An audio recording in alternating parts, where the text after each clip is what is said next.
Inovasi tidak akan bermutasi tanpa kolaborasi, tanpa integrasi. Inovasi hanya akan menjadi ilusi jika tidak dapat dieksekusi. Titik terdalam sebuah prestasi jika ekspresi dari inovasi adalah sebuah solusi.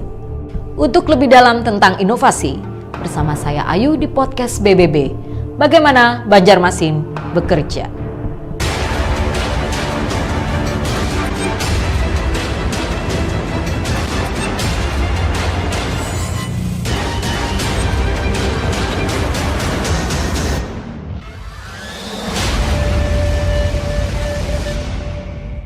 Assalamualaikum warahmatullahi wabarakatuh.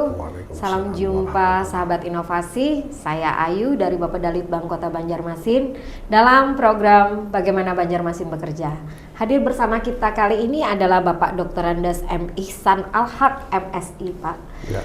Beliau adalah Kepala Dinas Perpustakaan dan Arsip Kota Banjarmasin. Betul. Assalamualaikum Bapak. Waalaikumsalam warahmatullahi wabarakatuh. Bagaimana keadaan Pak? Baik. Alhamdulillah. Baik Pak, pada hari ini kami ingin Bapak memberikan penjelasan mengenai yang pertama untuk tugas pokok dan fungsi Bapak di Dinas Perpustakaan dan Arsip Kota Banjarmasin. Silakan Pak. Saya ingin menjelaskan fungsinya perpustakaan kearsipan itu adalah melakukan koordinasi, melakukan pembinaan, melakukan pengawasan, dan juga merumuskan kebijakan di bidang perpustakaan dan kearsipan dan sesuai dengan visi misi Wali Kota Banjarmasin. Baik, terima kasih Bapak. Mungkin banyak yang belum tahu Pak, apa sih sebenarnya isu strategis secara sektoral Pak? Artinya permasalahan sektor yang saat ini dialami oleh perpustakaan dan arsip Pak. Iya, antara lain adalah pertama bagaimana kita merawat memori kolektif bangsa. Melalui tersedianya dokumen-dokumen kearsipan. Jadi itu pertama. Yang kedua adalah bagaimana mengembangkan literasi. Bagian daripada kalimat pembukaan Undang-Undang Dasar 1945, mencerdaskan kehidupan bangsa itu. Baik Pak, kembali kepada substansi pelayanan di bidang kearsipan dan juga perpustakaan Pak. Iya. Inovasi apa Pak yang sudah dilakukan oleh arsip dan perpustakaan ini Pak? Iya. Jadi inovasi yang kedepannya itu adalah ini sudah kita programkan. Jadi perpustakaan sungai keliling ya. Kenapa? Kita kan punya banyak sungai ya. Data dari Dinas PUPR yang mungkin ada sekitar 300-an ya, sungai besar, sungai kecil, sungai sedang kayak gitu ya.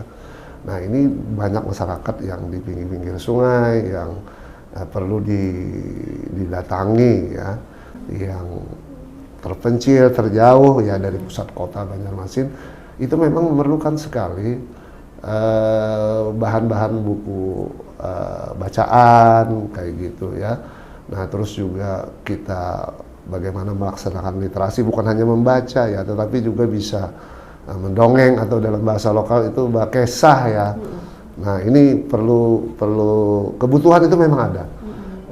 Kebutuhan itu ada. Jadi kita melakukan cerita-cerita sosial, cerita-cerita khas Banjar. Supaya jangan sampai anak-anak terutama yang di Banjarmasin ini tidak tahu lagi cerita-cerita yang muatan lokalnya itu ya. Itu yang salah satu ya yang kita perpustakaan sungai keliling itu ya, itu jadi pasak gitu. Kemudian juga ini dalam tahap perumusan ide gagasan. Saya ingin mengembangkan itu di Kamboja itu ada perpustakaan sebenarnya Green Library. Green Library di beberapa negara. Di beberapa negara itu sudah dikembangkan itu. Kenapa alasan menjadi pertanyaan kan? Kenapa sih konsepnya jadi perpustakaan hijau? Jadi perpustakaan hijau itu karena memang itu berada di ruang terbuka hijau.